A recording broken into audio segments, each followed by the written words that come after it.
Muito bom dia. Eu queria que você fosse abrindo sua Bíblia em Filipenses 4. Filipenses 4, versículo 4.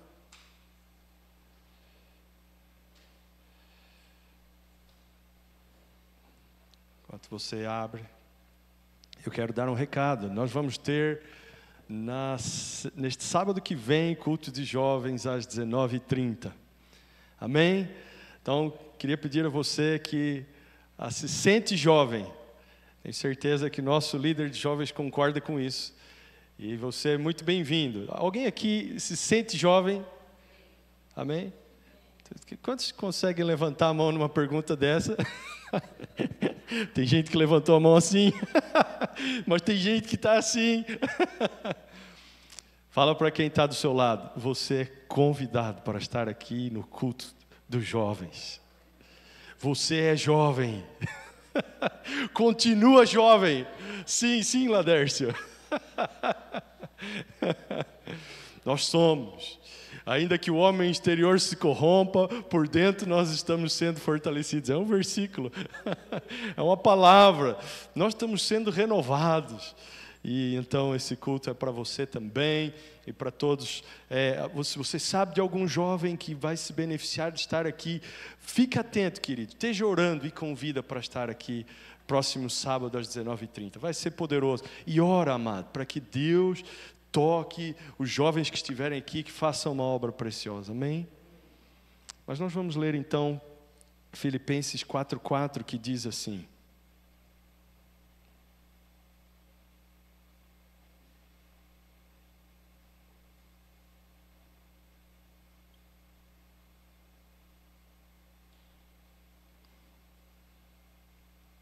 alegrem-se sempre no Senhor. Direi novamente, alegrem-se. Mais uma vez, alegrem-se sempre no Senhor. Direi novamente, alegrem-se.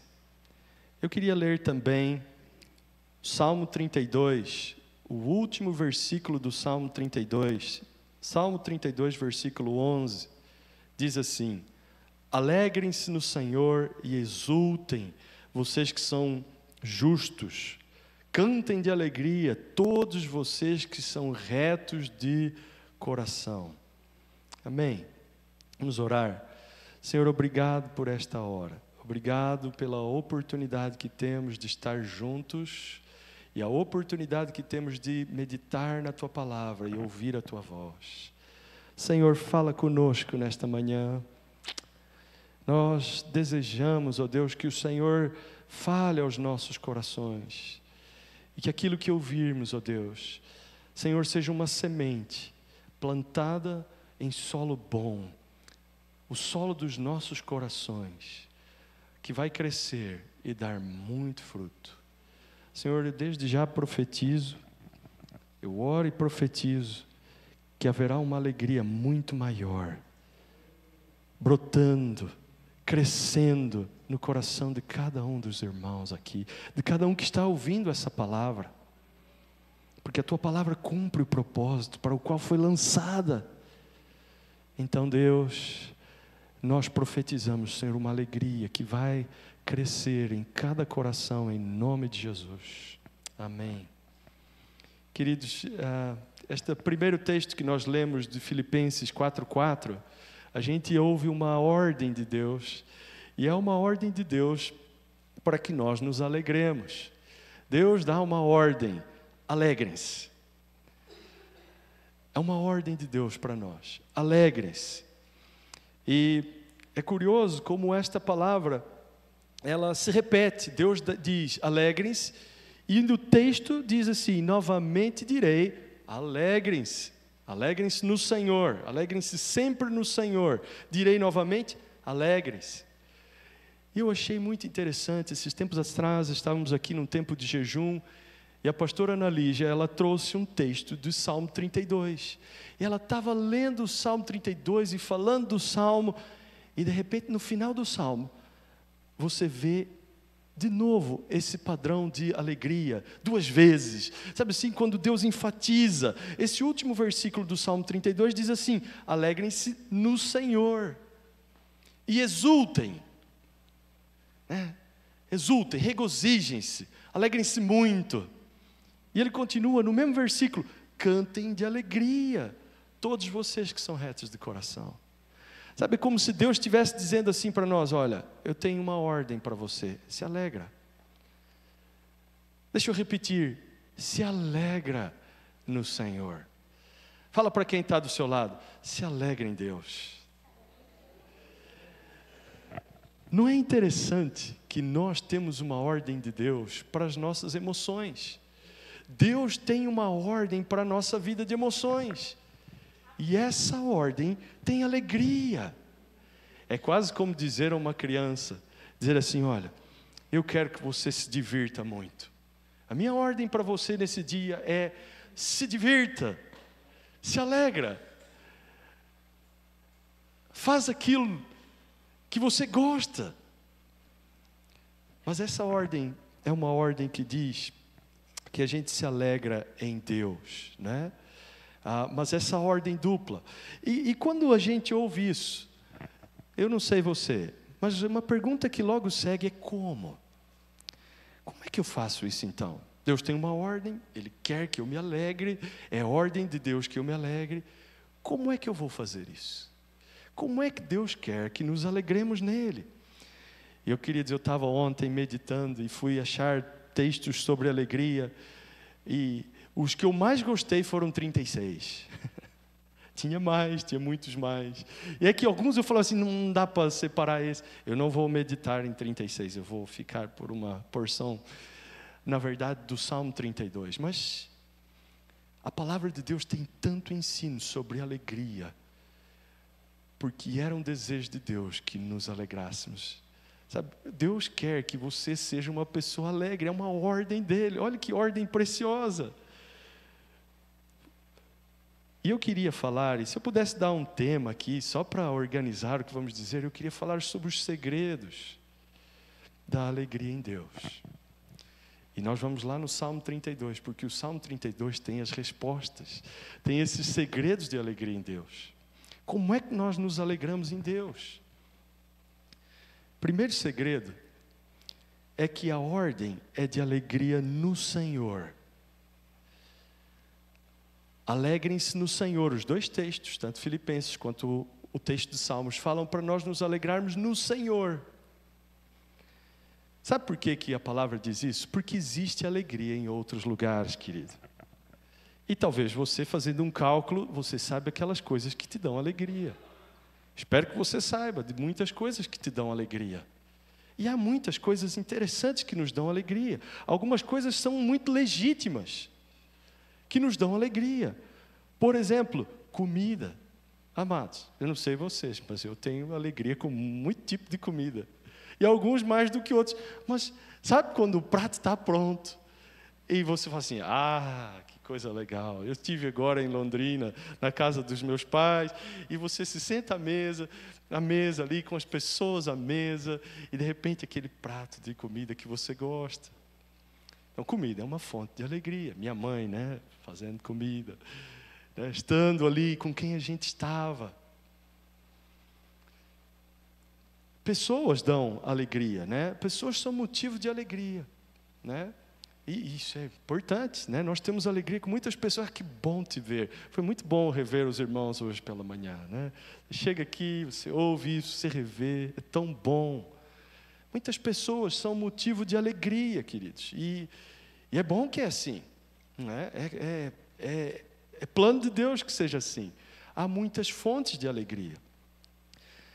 Você sabia que perfume é motivo de alegria? E curioso, eu encontrei umas pessoas num evento que fomos ali em Londrina, e uma delas tinha perfume. E eu olhei e falei assim: ué, interessante, perfume bom esse. E curioso, depois eu fui saber, é uma pessoa que lida com carne. Eu fiquei pensando, acho que ela põe perfume porque lida com carne, daí lida com açougue, trabalha com açougue. Mas eu achei interessante, cruzando todas, quando eu passei por ele, eu falei assim: cheiro bom. Cheiro bom. A Bíblia, sabe o que a Bíblia diz em Provérbios 27:9? perfume e incenso trazem alegria ao coração. Simples. Perfume traz alegria ao coração. Até fiquei pensando, acho que eu vou começar a passar mais perfume. Então tem coisas legítimas que nos dão alegria. Tem outras que são legítimas, mas em excesso. Quer ver? Por exemplo, faltou uma coisa legítima que dá alegria. Por exemplo, dirigir ali aqueles irmãos. Torcer pelo São Paulo é uma coisa que nos dá alegria. Percebe? Estão ali dizendo que não, mas dá alegria. Vocês vejam ontem, por exemplo. Né? Queria dizer isso, queria enfatizar isso. Viu, Laderce? Hoje é meu dia da alegria. Mas a gente pode ter alegria com coisas assim. Né? E que bom que eu tenho um bom exemplo para dar hoje. Mas é legítimo. Agora, essas mesmas coisas em excesso, elas não são legítimas fontes de alegria. São ilegítimas, não são boas fontes de alegria. Por exemplo, se você comer demais, se você passar muito perfume, se você tiver no seu coração muito futebol, né? Ou só futebol, né? Vai ocupar o lugar de Deus. Vai ocupar o lugar de outras prioridades, onde elas deveriam estar. E então não são boas fontes de alegria. Ainda que a pessoa que gosta de certo tipo de comida, comer muito, ela vai ter lá alegria. Mas não é bom. Então tudo, aquilo que muitas vezes é legítimo, se for em excesso, pode trazer alegria, mas não é bom. Distrações em excesso, né? Às vezes você gosta de jogar, e jogar pouco, tudo bem, mas jogar demais vai ocupar o tempo de outras coisas importantes. E existem alegrias. Terceira categoria, as legítimas em excesso, e alegrias ilegítimas, como os pecados, claramente ilegítimo, claramente não bom, não é bom, mas muitas vezes dá alegria. Sabe o que a Bíblia diz? Os lábios de uma mulher imoral podem ser tão doces como o mel, e os seus beijos tão suaves como o azeite. Ou seja, tem um pouco de alegria aí. Mas a palavra segue dizendo, porém, quando tudo termina, o que resta é amargura e sofrimento. Esse é o lance do pecado e da tentação. No início, até tem uma cara de alegria, até pode trazer lá um momento de prazer, mas depois, o final é amargura e sofrimento. Para quem faz, para quem sofre. Mas eu queria trazer esse ponto. Existem outras fontes de alegria que não são Deus. Mas, queridos, a ordem é que nos alegremos em Deus. Nós precisamos aprender a nos alegrarmos em Deus. A ordem é de alegria no Senhor. Alegrem-se no Senhor. Nós precisamos aprender isso. Eu quero voltar aqui nessa história do pecado e dizer uma coisa. Sabe que o salário do pecado, pode ser no início um pouco de alegria, mas o salário do pecado é a morte. É morte. Salário do pecado é morte. No final vai trazer morte. Eu estava ouvindo, eu quero compartilhar algo que ouvimos ali na conferência que estivemos. Um pastor trouxe um argumento e eu queria compartilhar com vocês. Ele disse assim, que quando Adão e Eva pecam, a impressão que dá é que eles não morrem. Não é assim? Pecaram, mas continuaram vivos. Mas ele disse assim, você acha a vida ser expulso de um lugar que era um jardim maravilhoso? Foi expulso de um jardim onde Deus tinha planejado que ele vivesse. Você acha a vida ver seu filho matar o seu irmão? Ver um filho que você acreditava tanto nele ser morto pelo outro? Você acha isso vida? Que o salário do pecado é a morte, queridos. E ele seguiu falando.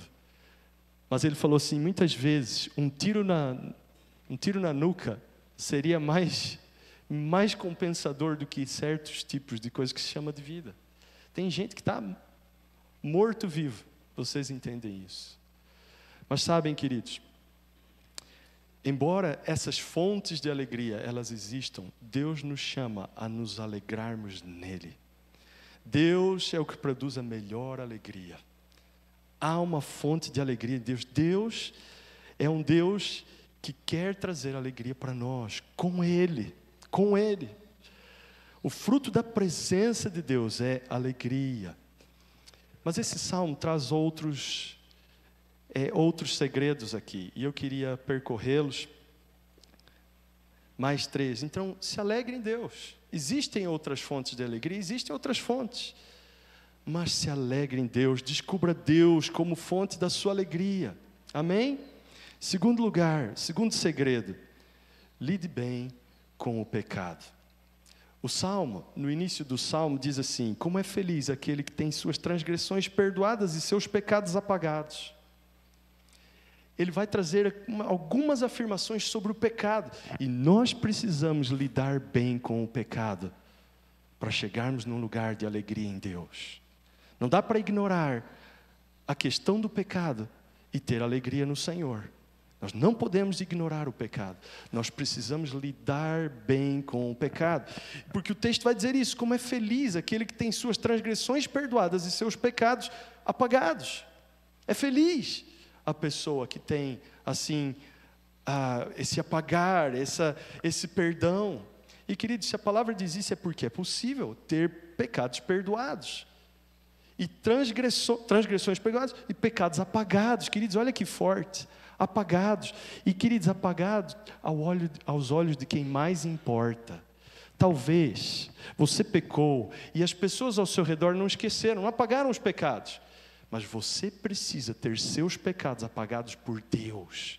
Sabe, quando Deus olha para você e fala assim: está tudo bem, filho, está apagado, está perdoado, seu pecado está limpo, você, aos meus olhos, está tudo bem entre nós.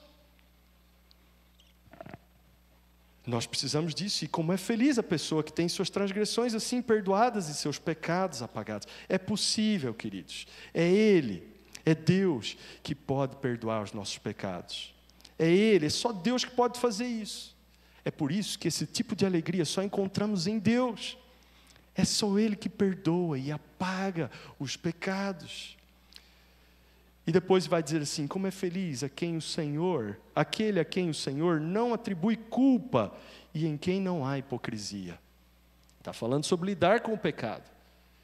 Aquele a quem o Senhor não atribui culpa e em quem não há hipocrisia. Sabe, queridos, essa frase aqui é tão interessante. Sabe, aquele a quem Deus não atribui culpa, significa que aos olhos de Deus você foi então limpo. Deus olha para você e está tudo bem entre vocês. Está tudo bem entre nós e Deus. Deus não atribui culpa. Isso é importante. Nós precisamos que Deus nos veja sem culpa. Deus nos veja sem culpa. Sabe que às vezes a gente tem uma sensação, a sensação interior de que, não, eu não me sinto culpado. Está tudo bem comigo. Beleza. Eu não fiz nada de muito ruim. Eu não fiz nenhum pecado muito ruim. Eu nunca fiz esse tipo de pecado que é assim, forte. E nós, aos nossos olhos, está tudo bem. Mas às vezes não está aos olhos de Deus. Talvez Deus olhe para você, Deus mede você e fala assim: tem culpa aí. E Ele não enxerga. Tem tanta coisa aí que eu não gosto. E Ele não vê. E Ele não percebe. Às vezes você se sente bem perante a família. Sua família tem um padrão de justiça, sim, todo mundo é trabalhador e você também é trabalhador. Você também atende aqueles parâmetros. E para você, tá bom, eu sou como a minha família, como os que estão ao meu redor. É o mesmo tipo de justiça. Eu e os meus colegas de faculdade, eu e os meus colegas onde trabalhamos, está tudo bem entre nós. E você sente bem, porque não parece que você tem culpa perante esses olhares. Mas, queridos, nós precisamos ser limpos aos olhos de Deus, no padrão de Deus. E a régua muda. Não é limpos aos olhos da justiça brasileira. Você pode estar bem com a justiça brasileira. Nada vai fazer você preso ou pagar multa. Está tudo bem. Mas será que você está inculpado diante dos olhos de Deus? Será que Deus olha para você e fala assim: não tem culpa aos meus olhos? é diante dele que importa. E é feliz a pessoa que aos olhos de Deus não tem culpa. Não é a família, não é o Estado brasileiro, é o Senhor que importa, é os olhos do Senhor. E para isso, queridos, você precisa conhecê-lo. Você precisa conhecer o que Ele considera pecado. O que é que Deus acha que é pecado? Não é o que estão dizendo que é pecado, é o que Deus acha. É Ele que importa. Então, nós precisamos chamar pecado o que Deus chama de pecado. Tem gente atualizando aí o conceito de pecado. Então agora a sociedade evoluiu. Então tem coisas que antes eram pecado e para o povo aí não é mais. Não, está tudo bem. Às vezes eu converso com pessoas e eu percebo isso. Eu falo assim, não, peraí, não, vamos ver. Não é bem assim. Não, as coisas estão mudando, né? A sociedade muda, a cultura muda. Já ouviram essa conversa? Só que Deus não muda. E aquilo que Deus chamou de pecado continua sendo pecado. Não importa se a sociedade está evoluindo. Não. Aos olhos de Deus, você não deve ter culpa. E nosso Deus é um Deus santo.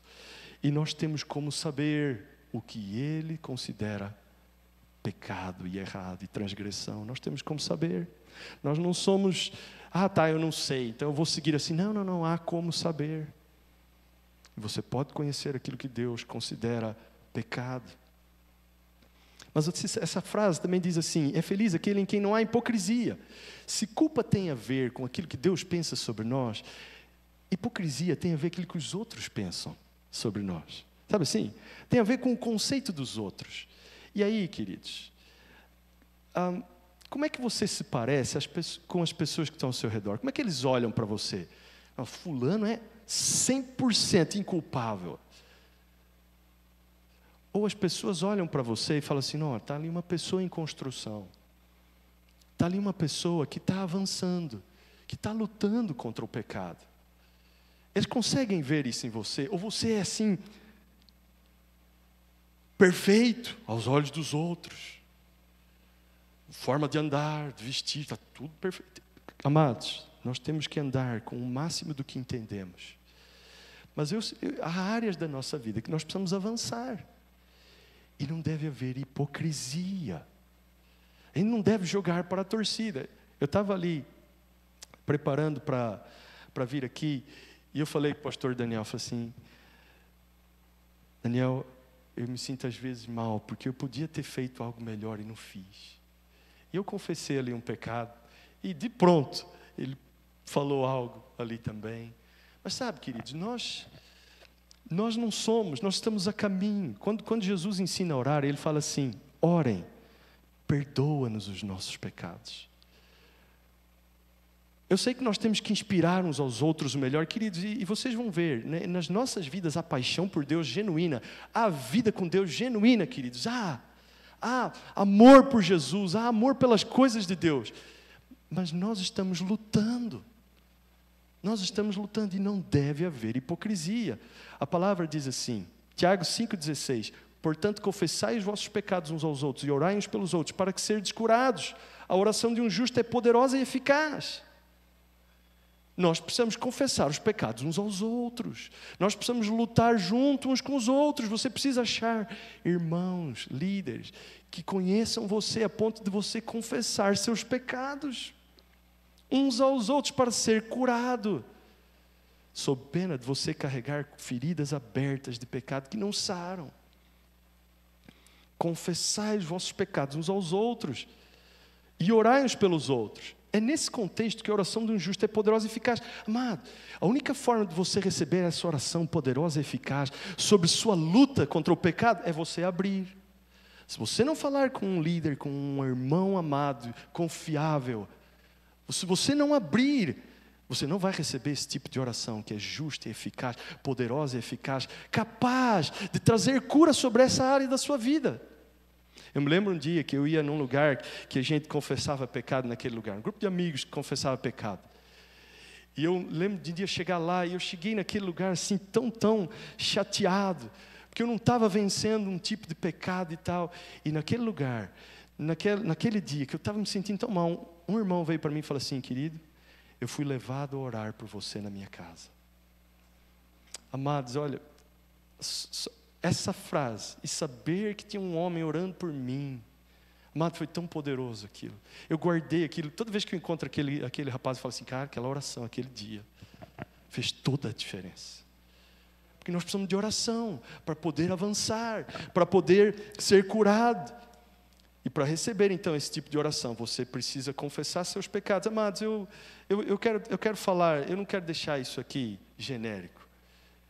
Amados, as pessoas que andam perto de mim, minha esposa, ela conhece as minhas lutas. Meus pastores conhecem as minhas lutas. Tem irmãos queridos que conhecem aquilo contra o qual eu luto mais. Deus tem me dado a graça de vencer, mas eu não deixo de confessar, eu não deixo de estar perto, de vigiar, de estar com os irmãos. Porque é feliz a pessoa que não tem hipocrisia, queridos. E pensa numa alegria que vem cada vez mais crescendo. Eu não tenho que fingir nada, eles me conhecem. Eu não estou parado, eu não estou em paz com o pecado, não é isso. Eu estou lutando, mas amados, eles me amam, conhecendo tudo isso, e eles oram por mim. Amém, queridos? E nós precisamos disso, nós precisamos, é feliz a pessoa que não tem hipocrisia. Ele vai dizer aqui nesse Salmo 32, enquanto eu mantinha escondidos os meus pecados, o meu corpo definhava. Talvez os irmãos da psicologia vão, Ana, não é assim? Quando a gente esconde os pecados, o corpo definha, o corpo sente. Às vezes a gente tem reflexos no nosso corpo por causa de pecados escondidos que a gente não fala. E não é desabafar, querido, às vezes tem que dar nome às coisas. Querido, eu vou desabafar, aqui no meio tem um pecado que eu preciso confessar. Confesse seu pecado, querido. Ache esse lugar de segurança, porque isso vai trazer alegria. E o salmista vai dizer, então reconheci diante de ti o meu pecado e não encobri as minhas culpas. Eu disse, confessarei as minhas transgressões ao Senhor e tu perdoaste a culpa do meu pecado. Então, queridos, nós precisamos confessar. 1 João diz assim, se afirmamos que estamos sem pecado, enganamos a nós mesmos. E a verdade não está em nós. Então, se você está ouvindo e está achando assim, não, isso não é para mim. A Bíblia diz que se você afirma que está sem pecado, você está se enganando. E a verdade não está em você. Não está em nós. Ou seja, temos pecado, queridos. Por isso que a oração diária diz, Deus, perdoa-nos. Ela nos inclui. Nós precisamos orar isso, né? Mas a palavra segue dizendo em 1 João, se confessarmos os nossos pecados, Ele é fiel e justo para perdoar os nossos pecados e nos purificar de toda injustiça.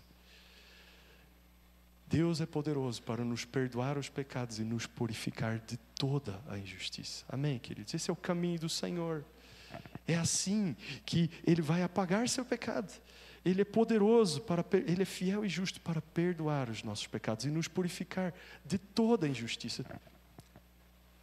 Confesse seus pecados ao Senhor e Deus quer trazer transformação sobre isso na sua vida. Mas eu queria ainda, associando a alegria com isso, você sabe que tem um lugar na Bíblia que a Bíblia manda nós nos entristecermos. Tem um lugar que manda. Ao mesmo tempo que a Bíblia fala, alegrem-se sempre. Tem um texto de Tiago que diz assim, aproximem-se de Deus e Ele se aproximará de vocês. Pecadores, limpem as mãos. E vocês que têm a mente dividida, purifiquem o coração. Entristeçam-se, lamentem e chorem. Há um momento e há uma situação que nós precisamos entristecer. Que é quando você está vivendo uma vida com o coração dividido, com pecado, em paz com o pecado. Sabe quando você está assim, não, vamos conviver aqui, está difícil, não deu certo, vamos seguir com esse pecado. Se esse é o seu caso e você está com o coração dividido, então esse é o momento de entristecer. Talvez você precise semear em tristeza, sabe assim, Deus, não está bom. Uma época da minha vida, eu calculei isso, eu falei assim, Deus, eu venho tantas vezes aqui chorar por isso, eu devia ser uma pessoa um pouco mais alegre, né? E numa época eu precisava chorar mais, percebe? Precisava me entristecer mais. Eu tinha uma coisa que... eu via assim aqueles coaches falar sobre a alegria, eu falei assim, tem alguma coisa errada aqui. Mas hoje vendo, eu falei assim, não estava errada. Estava certa. esse aspecto estava certo. Sabe por quê? Porque quando a gente vive uma vida de pecado, de distância de Deus, quando a gente vive uma vida em paz com o pecado, o certo não é alegria. O certo é ir diante de Deus, entristecer, lamentar e chorar. Percebe, querido? E depois há de vir a alegria, né? Mas há um momento que a gente precisa se humilhar diante do Senhor. E a palavra diz nesse texto, humilhem-se diante do Senhor, e Ele os exaltará. Amados, depois que a solução vem, vem alegria. E vem muita alegria, queridos. Eu sou testemunho disso. Eu tenho encontrado momentos de alegria que eu não encontrava antes. Eu tenho me alegrado num nível de alegria que não tinha antes. É assim. O Senhor me libertou de coisas que antes eu não conseguia. O Senhor me libertou. Percebe? Isso traz alegria. Mas eu queria passar para o terceiro segredo para ter alegria em Deus. E ele vai dizer assim, versículo 6. Portanto, todos os que são fiéis, orem a ti. O segundo segredo para ter alegria em Deus é você investir na sua vida de oração. Fala para quem está do seu lado aí. Acorda. Ok. Agora fala para ele assim, invista na sua vida de oração. Investe na sua vida de oração. Portanto, todos os que são fiéis, orem a ti. Sabe como Deus pensou que a igreja fosse chamada, a minha casa será chamada casa de oração. Sabe, eu me alegrei tanto quando o pastor falou que nós agora vamos começar assim orando. Tempo de oração, sabe? Tempo de oração, meia hora de oração aqui antes de começar o culto. Queridos, esse é o lugar de oração. A gente foi chamado para orar. Bênção orar, aprender a orar. Ainda tem ali uma lista, segue a lista, né? Enfim, nós fomos chamados para orar. Invista na sua vida de oração, encontre prazer na presença de Deus, na sua vida de oração. Talvez você olhe para a sua vida de oração e fale assim, não está me trazendo tanta alegria assim. Na verdade é meio difícil ficar orando. Eu não tenho muito esse hábito. E talvez, querido, a sua vida de oração não tenha produzido alegria, porque às vezes a gente esquece de com o que a gente está falando. Não sei você, mas às vezes a gente fala assim, queridos, nós estamos ali no louvor, cantando essas verdades. Estamos falando com o rei, é o rei da terra, é o soberano, é o Shaddai, é aquele que pode todas as coisas. E às vezes a gente esquece a grandeza daquele com quem estamos falando. Eu estava lá caminhando com meu pai falou assim, Jael, hoje agora nós vamos nessa reunião de oração, e depois nós vamos numa reunião com o prefeito. Queridos, eu fui com uma reunião no prefeito, sentei numa mesa assim grandona, o prefeito de Londrina, pai, pastor e envolvido, pastor Zé Roberto sabe o que é isso, às vezes tem essas coisas, íamos na mesa do prefeito, e tinha vários pastores, todo mundo muito bem vestido assim, todo pessoal, eu estava de moletom, barba por fazer, e eu calculando ali, falei assim, acho que eu não estou com roupa para ir numa reunião com o prefeito. Mas depois eu falei assim, fui convidado. Meu pai falou assim, Jael, bora, fique em paz, vamos em frente. Meu pai queria que eu sentasse lá no meio da mesa. Eu falei assim, não pai, eu não sou nem daqui. Eles estão resolvendo problema de Londrina aí. Aí, né, chegou a minha hora de me apresentar, eu falei assim, olha, eu sou pastor lá em São Caetano do Sul. Ele ficou feliz, falou assim, que bom. Tal. Me fez sentir bem ali, no meio dos pastores de Londrina. Mas assim, a gente tem uma coisa, estou com o prefeito. Amados, é só o prefeito de Londrina. Quando você senta para orar, quando você para orar, é o dono do dono, o chefe do chefe, dos chefes de todos. Não é, queridos? É Ele que manda. Ele é o bom, Ele é Deus, Ele é tudo. E às vezes a gente esquece disso. E daí a gente prefere falar com sei lá quem. Percebe, amados? Então, nós precisamos lembrar a quem oramos. Quem é esse Deus que nós oramos? Talvez você não está perseverando até as respostas de oração. E às vezes, sua vida de oração não tem muita resposta. Porque você não está perseverando até o momento. Ou você não está ligando. Às vezes Deus respondeu e você nem ligou sua vida de oração com aquela resposta. Pode ser. Ou você não está perseverando. A Bíblia diz que nós precisamos perseverar em oração. Ou às vezes sua vida de oração está cheia de vãs repetições. Sabe assim? Quando repete, aquela coisa cansativa. Sabe assim? vãs repetições. Jesus ensinou isso.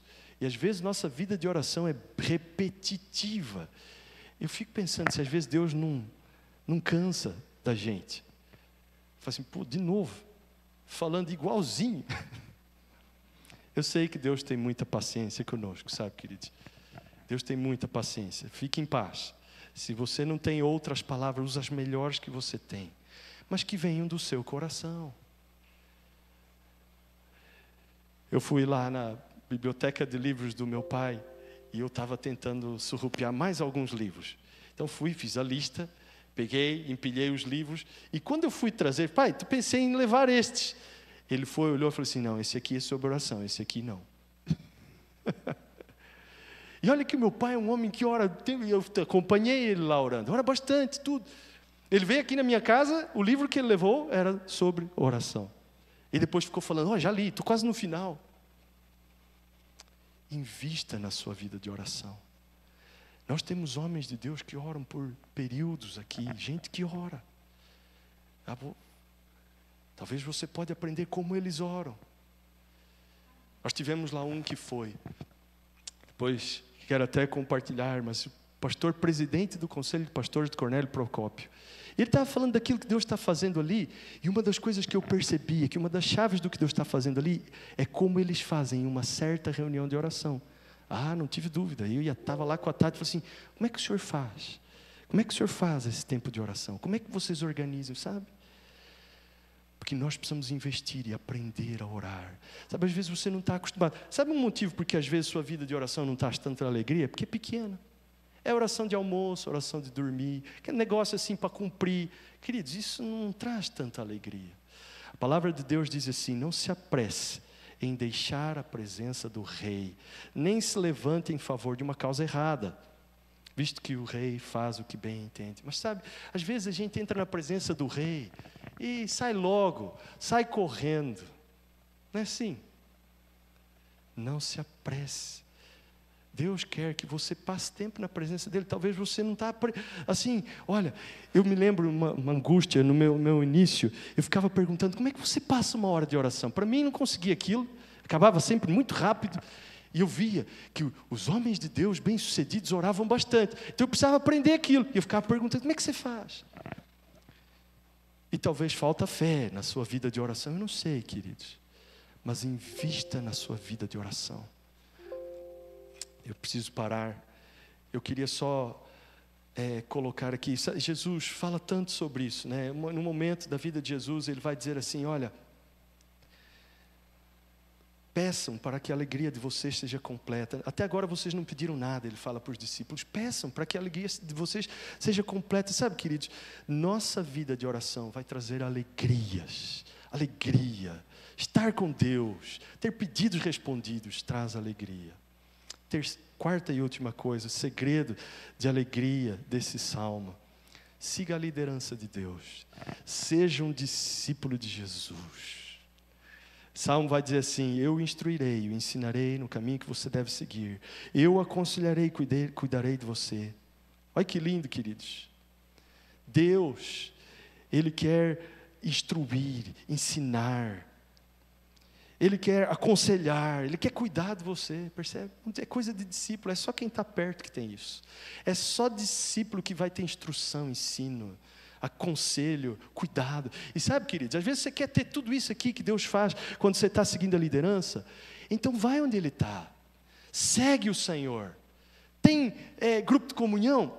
Vai lá, tem um monte de gente cheia do Espírito Santo, o conselho pode vir dali. A instrução está lá, o ensino está lá. E às vezes, se você se deixar vencer pelo cansaço ou coisa assim, você perde muitas vezes um conselho, uma instrução útil para esses dias, para aquilo que Deus quer falar com você. Não deixa de vir no ajuntamento da igreja, não. Seu tempo a sós, não desperdiça seu tempo a sós, né? Deus tem para a sua vida esse tempo de liderança. Olha o que diz o Salmo: não sejam como o cavalo ou o burro, que por não terem entendimento, precisam ser controlados com freios e rédeas. Fala para quem está do seu lado assim, com muito amor: não seja como o cavalo ou o burro. Vamos usar um pouquinho mais. Para de ser como o cavalo. Não precisa tanto. Mas percebe, o que o cavalo e o burro não têm? Não tem entendimento. Eles não foram, o cavalo e o burro não foram no grupo de comunhão. O cavalo e o burro faltaram na igreja. O cavalo e o burro não têm tempo com Deus, com a palavra, para ouvir a instrução. E depois Deus quer conduzir, e você quer ser conduzido. Deus tem que usar freio e rédea. Senão, não é por aí. Eu acho que muito do nosso sofrimento poderia ser poupado se a gente ouvisse a instrução, o conselho, quando a gente precisa. Percebe, queridos? Nós seremos poupados. E claro, isso traz alegria. Está sendo conduzido de forma suave por Deus. Discípulo fiel, ouvidos atentos, ouvindo, aprendendo de Deus. Amém, queridos? Jesus tem instrução, conselho, ensino, cuidado para os seus discípulos. E Ele te convida para ser um discípulo. Eu queria terminar por aqui. Eu queria fazer esse convite. Você é um discípulo. Você é um discípulo de Jesus. Você tem sido um discípulo de Jesus. Você está ouvindo as instruções. Queridos, Ele quer te dar alegria na presença dEle. Deus quer trazer alegria para você. A ordem dEle é alegria. A ordem do dia, a ordem para a sua vida é alegria, querido. Isso é a vida do discípulo. Isso é a pessoa que ora, que caminha com o Senhor. Isso é para a vida da pessoa que está diante de Deus e que lida bem com a vida de pecado. Amém, queridos? Que luta contra o pecado como Deus ensina. Eu queria que você ficasse de pé.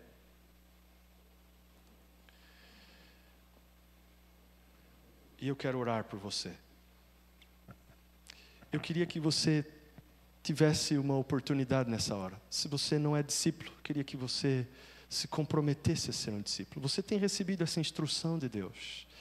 Você é uma pessoa que segue a instrução de Deus, que vive uma vida como discípulo de Jesus.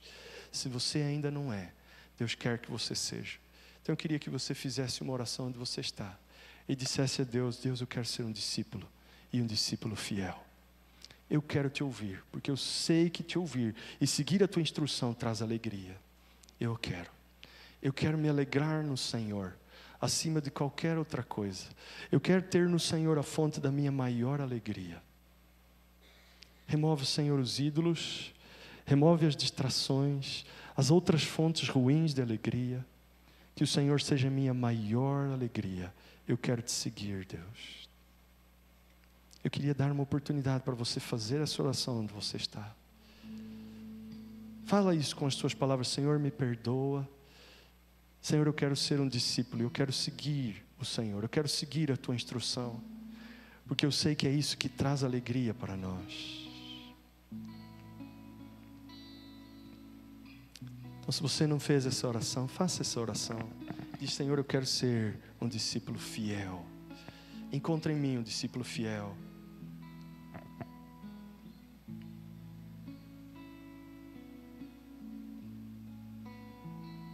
Eu já vou orar por você. Mas talvez você está aqui, você não tenha lidado bem com o seu pecado. Você está convivendo em paz com pecados. Talvez você está admitindo pecados com os quais você já lutou e parou de lutar. Eu queria te encorajar nessa manhã. Continua a lutar. Talvez você vai dizer assim: Senhor, eu preciso achar alguém. Deus, eu preciso encontrar alguém. Senhor, me dá coragem. Me abra as portas para que eu encontre alguém, para que eu possa lidar bem com o meu pecado. Senhor, eu quero levar a sério a luta contra o pecado. Provê, Senhor, abre os meus olhos, me ajuda a desenvolver um relacionamento com alguém com o qual eu vou poder falar e abrir e confessar.